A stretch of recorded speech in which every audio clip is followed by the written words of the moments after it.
Another thing we're thankful for here is old commercials. Do you guys remember the Be Like Mike commercial that came out in the mid-90s? You remember that? It was a Gatorade commercial, not a Nike commercial. Lost that debate and teaching team, but still, this is it. Be like Mike. Okay, now, if you were a kid my age when that came out, I would guess that your answer to that question, do you want to be like Mike, was, yes, I want to be like Mike.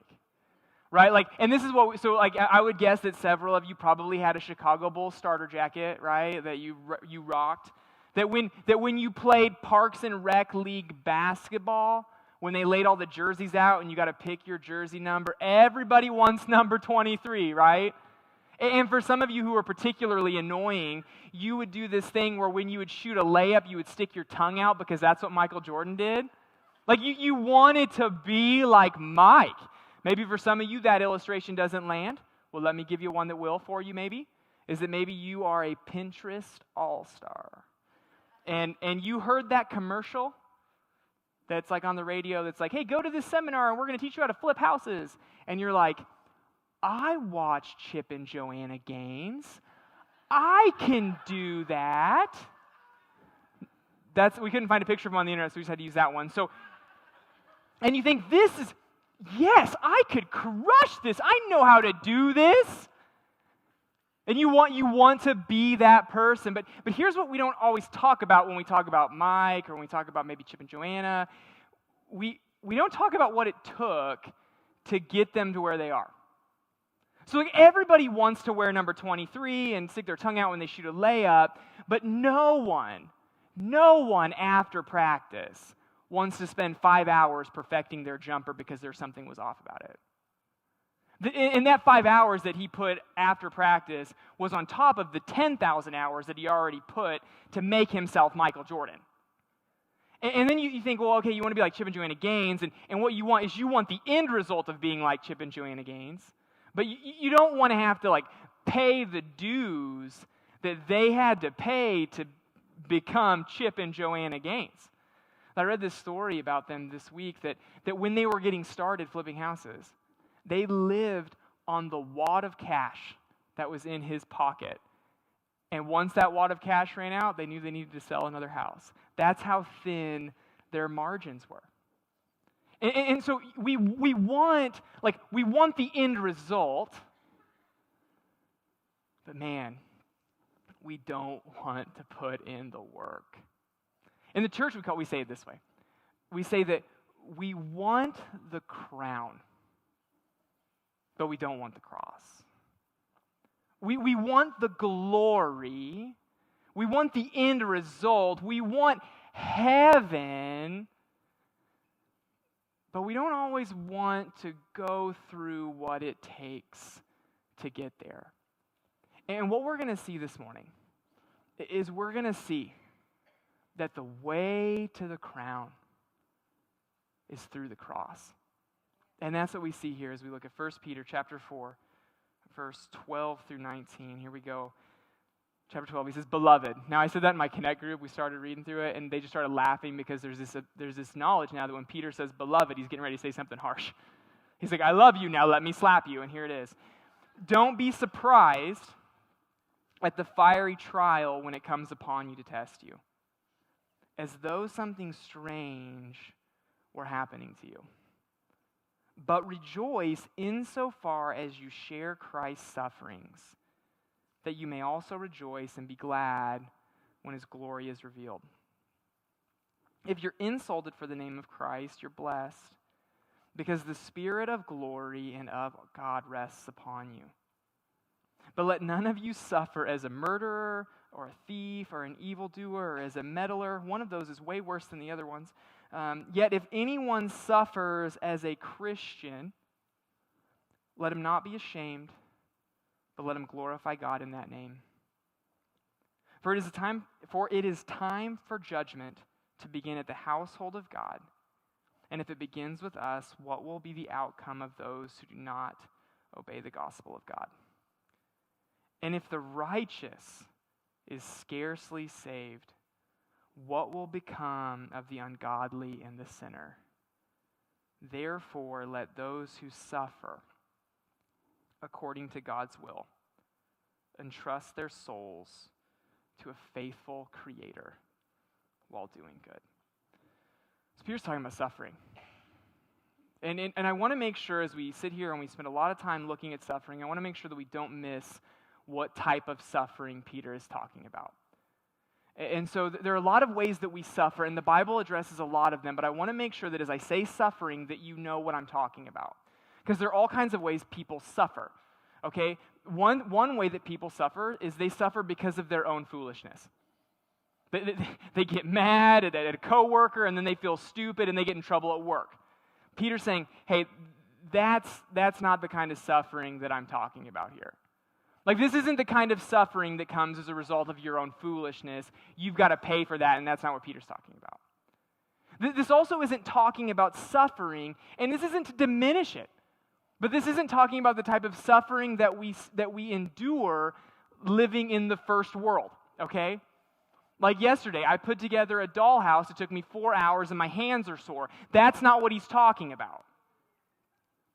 That Peter's also not talking about. He's also not talking about the suffering that comes because we live in a fallen world. That there are things in your life that will happen to you as a result of the world that we live in. And at times you'll suffer. It could be something where you really work hard. You really pay your dues. But the company isn't doing well and you end up losing your job. Like that's suffering, but that's not what he's talking about. So maybe you get a phone call, and that phone call that you get changes your life in such a way that you will remember the rest of your life on what happened before or after you got that phone call. Because it was so intense and you suffered for it. And that's not what Peter's talking about either. And if that's where you are, I would just say Psalm 121. Like, just take that and write it down and read it. But the type of suffering that Peter is talking about this morning is he's talking about the suffering that comes just because you are a Christian. That he's talking about when you live your life in such a way for the gospel that causes you discomfort. That he's talking about living your life in a way that honors Christ, and because you chose to live that way, you are now paying a price for that. That is the type of suffering that Peter's talking about. This is just Christian suffering, and here's what Peter would say.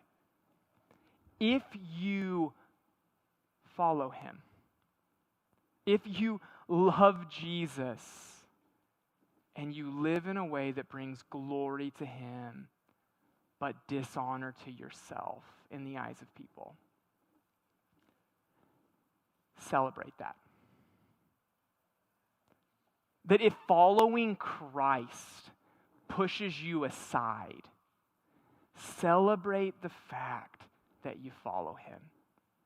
And he gives us 2 reasons why this is a good thing. And then he helps us see why we don't when it's necessary. And so I want to give you 2 reasons why it can be a good thing to suffer. The first one is this, is that when you suffer for Christ, you share in his lifestyle, and when you share in his lifestyle, you know him better. That sharing in the life that Christ lived results in knowing him better. And this is true. Okay, this is absolutely true. Jesus Christ died for you. He did. He died for you. That he paid a price on the cross for your sins. But here's the thing. He also lived for you. That he also lived a life for you that was so difficult that when the prophet Isaiah prophesied about Jesus, he referred to him as the suffering servant. And so what Peter wants us to see is he wants us to see that we should live in the same way that Jesus lived. And when we live in the same way that he lived, we will experience the same things that he experienced. And when you share in experiences with someone, the end result is that you know them better. You have a shared experience. You have deeper understanding because you both went through the same types of things. That's what he wants us to see here in verse 13. Look at this. He says, "Beloved, don't be surprised at the fiery trial that comes upon you to test you, as though something strange were happening to you. But rejoice insofar as you share in Christ's sufferings." There's a few words here that you see the fiery trial, that Peter's talking about the refiner's fire here. In first century literature, that this was a very common metaphor that people would use to talk about growth. That the first century philosopher Seneca, he said it this way. He said that fire tests gold, afflictions test strong men. That this refiner's fire, that it was what made the gold valuable. And not only did it make the gold valuable, but it took a year for it to go through it. So in this idea of the refiner's fire is the idea that these trials take time. That you're not going to probably be where you want to be the first time you go through it. But instead, you continue to endure, you continue to suffer, and as you suffer, you are made into what God has called you to be made into. The word test is up there, and I like the way that J. Oswald Sanders says it in his book, Spiritual Leadership. He says this about tests. He says that tests are meant to let us succeed, not fail. Tests display progress. So as you walk through sufferings and you see them as a test, the beauty of it is that it reveals where you are. That if you endure hardship for the gospel, that you get to you go through that thing and you're able to back up and you're able to look at it and you can say, okay, did I handle this the way that Jesus would want me to handle it? And if you did, you can celebrate because you can say, okay, there's growth. And if you didn't, you can look at it and you can say, okay, this is how far I have left to go. The beauty of tests are that they reveal where we are. But let's just be honest. Yeah, this helps us know Jesus better. But gosh, wouldn't it be nice if there was an easier way? Like, no one wants to sign up for hardship. No one wants to endure challenges. No one wants to walk through that. But that's what we should expect, right? I like the way that Dan Doriani said it in his commentary. He said it this way. He said, if Jesus, in all perfection, would suffer and be rejected, why would we think we'd have a different outcome? I mean, really, like, do we think, if our lives are, hey, we want to live like him, shouldn't we expect the same thing that happened to him? Jesus even says it this way in Matthew chapter 10. He says this. He says, a disciple is not above his teacher. Jesus is the teacher, we're the disciple, nor a servant above his master.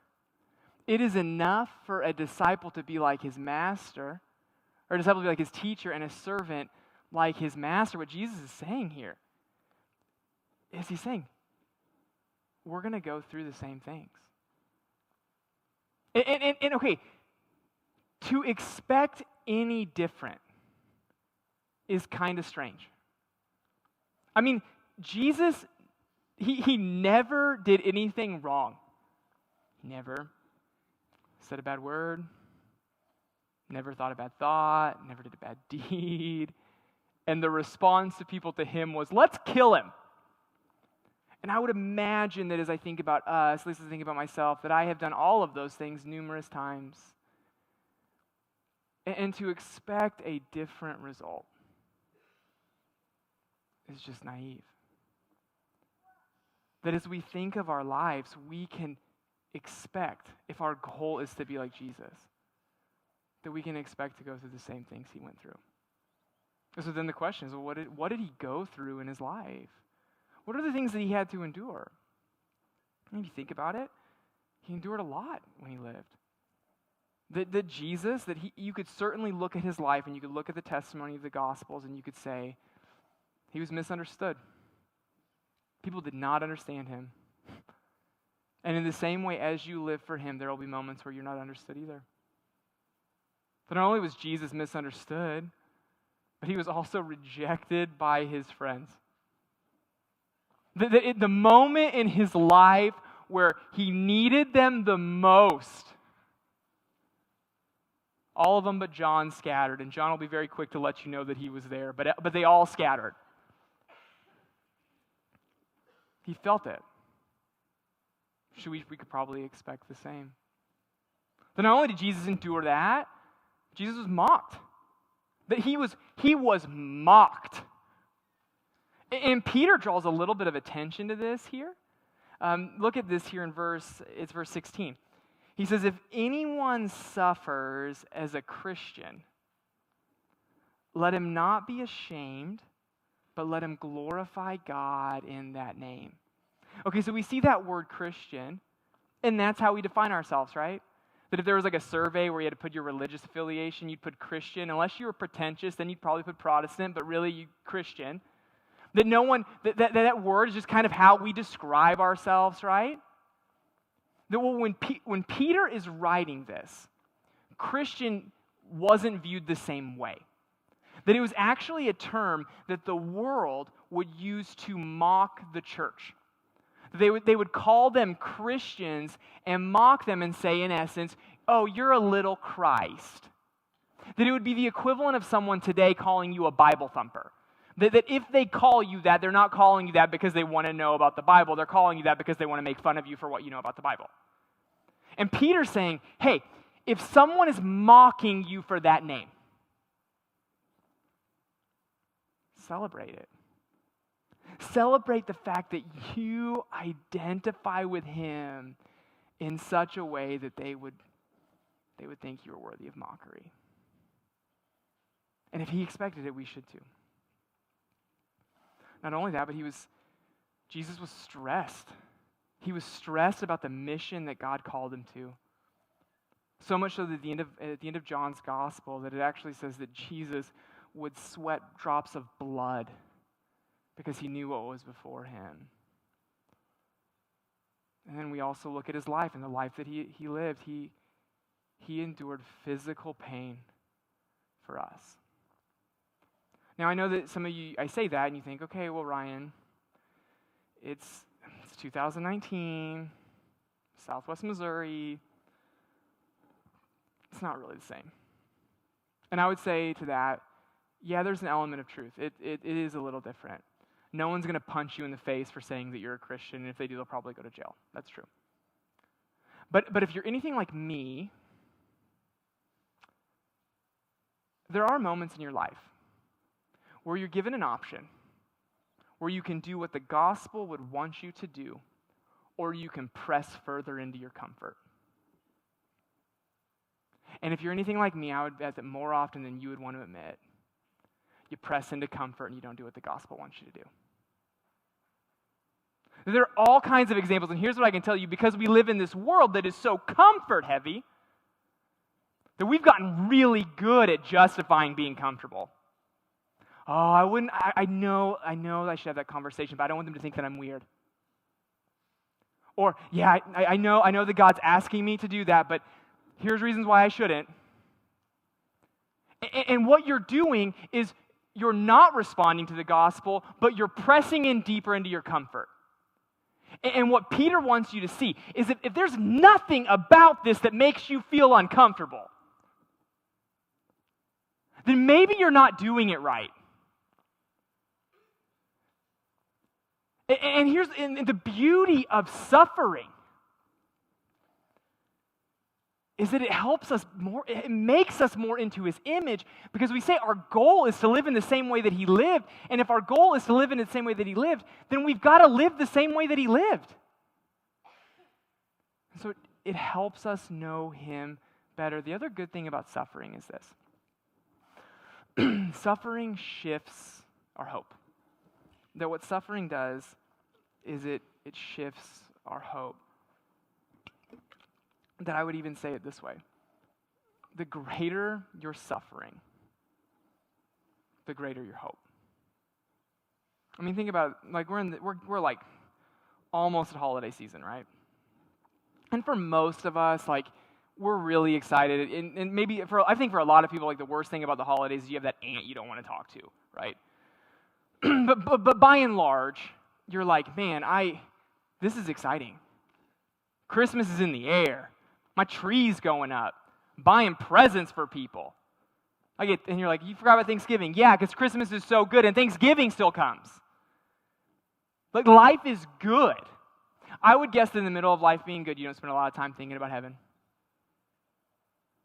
I would guess that in these seasons, not to say that heaven isn't your hope, not to say that it isn't where you want to be, not to say that your heart isn't like there, I would just bet that in the middle of these seasons where things are going really well and things are exciting, that it takes discipline to say, yeah, but what's coming is better.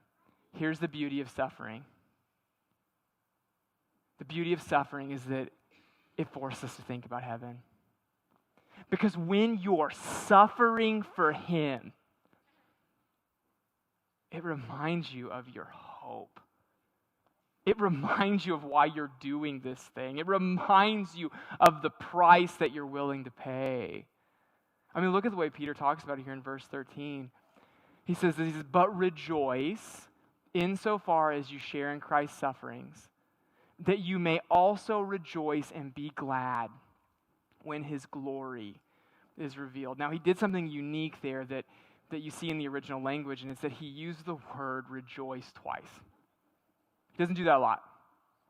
And what a lot of commentators think is that he uses it twice to kind of show a little bit of a building effect. So essentially the idea is, okay, you rejoice in your sufferings. It's kind of hard.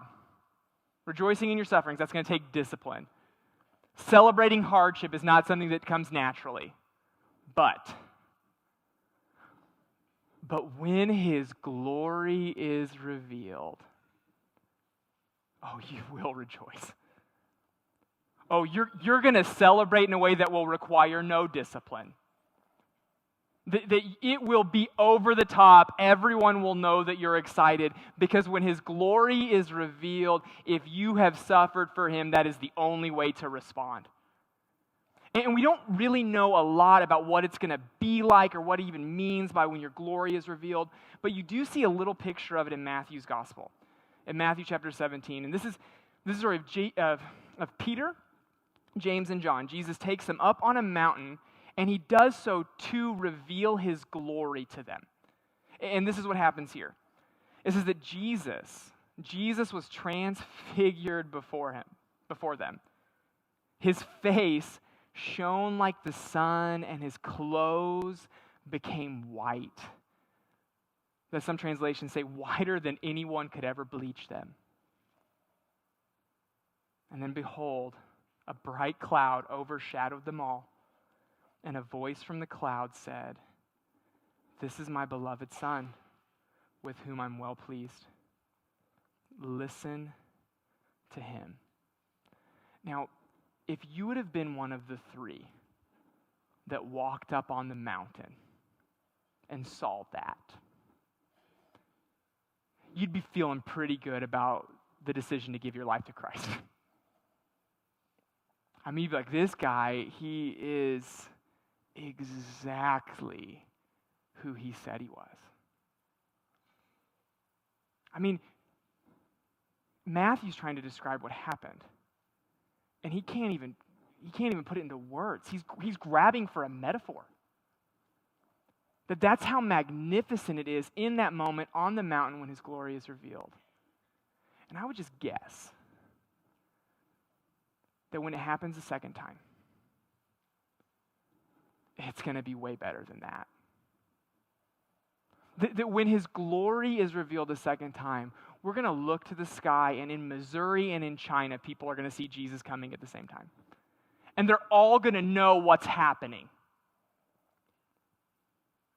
And he's going to come in a way that no one's going to see him coming out of the clouds and say, I wonder if he is who he said he is. That he's going to come in a way where every human being on the face of the earth is going to watch him do that, and here's what they're going to think in their hearts. This is the only moment in history that ever really mattered. Now just put yourself in that moment. You see him coming in the cloud, and it's obvious who he is. And you look at him and you make eye contact because he can see you and you can see him. And you look at him and you say, Jesus, I suffered with you. Everything that you did, I did. It was worth it. That in that moment, it will be magnificent for you because you'll be able to say, I bet everything on this. And I was right. That when suffering came in my life, I chose Christ. I didn't choose comfort. And that's why you will rejoice. You won't be able to hold back. But unfortunately, what we also see in this text is we also see Peter deal with people who didn't think he was worth it, who didn't think he was worth the suffering. And it's a difficult passage. Let me read this to you. Verse 17. He says, For it is time for judgment to begin at the household of God. And if it begins with us, what will be the outcome for those who do not obey the gospel of God? And if the righteous is scarcely saved, what will become of the ungodly and the sinner? So juxtaposed to this picture of people celebrating the return of Christ are people who knew about him but didn't think he was worth it. And in the same way that those who put their faith in him will be celebrating because they realize that this is the only thing that really mattered, will be people who didn't think he was worth it. And it's hard. And because they didn't think he was worth it, they'll have to pay. And they do so with what the Bible would refer to as eternal judgment. And it's hard. It's hard. And Peter realizes it's hard, and he gives his argument here. Look at this. He says, if suffering is what God uses to refine those who follow him, then what can you expect for those who choose not to? And if we look at the whole context of 1 Peter, he spent several chapters saying, you need to evangelize, that you need to help people know Jesus better, that you need to make the most of this life because this life matters, and when it's over, you need to do something about this mission. And why would he say that if this wasn't an option? What would be the point of doing that? And even think of it from this level. That if this wasn't the option, why suffer for him? If it doesn't matter, why endure it? And so here you have Peter press in and say, the greater your suffering, the greater your hope. And as I kind of just looked at this part as I finished up getting ready for this weekend, I'm going to be honest with you, verse 18 is really hard for me. And I'll be honest, it might not be for the reason that you think. The reason why verse 18 is really hard for me is that word there, scarcely. He says, if the righteous are scarcely saved. And then I start thinking of Jesus and what he says in Matthew's gospel, in Matthew chapter 7. He says that many are going to come to me on that day, talking about the day when his glory is revealed. And they're going to say, Lord, Lord, in your name did we not? And Jesus says, I will tell them plainly, depart from me, I never knew you. And so then I started thinking about all this stuff. And as I started thinking about this stuff, here's what I did. I looked at my life. And if you're anything like me, gosh, I started thinking of all the times where instead of doing what the gospel wanted me to do, I pushed into comfort. I thought of all the conversations that I know that I needed to have, but I talked myself out of it because I didn't want to make anyone feel weird. I thought of all the times that I really should have prayed, but instead I didn't. I thought of all the things that God brought before me that I knew in that moment that I needed to do, but instead, because of my comfort, I talked myself out of it. And I sit there and I see that word, scarcely saved, and I think, God, what in the world? What more can I do? And here's the hard thing about this, okay? Is that Peter tells you why you don't suffer for him. Because you suffer for him because you trust him. And if you aren't willing to suffer for him, then it's because you don't. And I hate phrases like trusting God. It's cliche. It's trite. People say it and they just move on. But think about it. If you're willing to say of your life, God, whatever you want from me, I'll do it, and you really mean it, why can you say that? It's because you trust him. You trust that he's going to reward you. You trust that he sees it. You trust that that day when he comes is going to be better for you than all the comfort of saying no to him could be in this life. You trust him.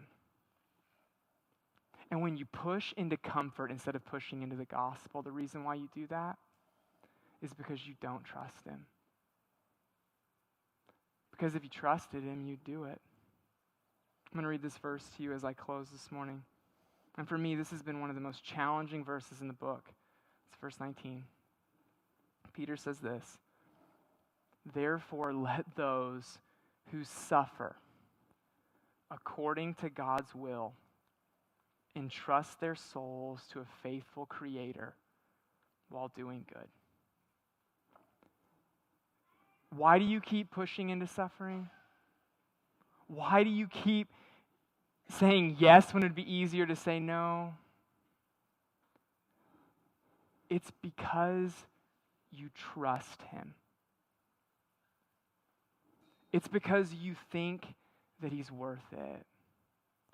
It's because you're willing to endure the cross because you know that someday you'll get the crown. And in the same way we follow the trajectory of Jesus, that what we can know is that if we follow that way, that his end is the same as ours. What was his end? We see what happened to Jesus in 1 Peter chapter 3, verse 22. It says, Jesus Christ, who has gone into heaven and is at the right hand of God, angels and authorities and powers having been subject to him, he endured the cross. And so now, he has the crown. If you trust him with your suffering, if you let it shift your hope, if you continue to endure and you don't give up, then here's what you can be confident of. His fate is the same as yours. So the question that you have to ask yourself this morning is this, is do I trust him? And before you give yourself a quick yes and you blame everything away to the fact that we live in a place where things are easy, really look at your life and say, Are there moments when he was pushing me into something else, but instead I gave in to my comforts? And as you feel that conviction rise up in your soul, don't fight it, but let him help you endure as you move forward. Let's pray.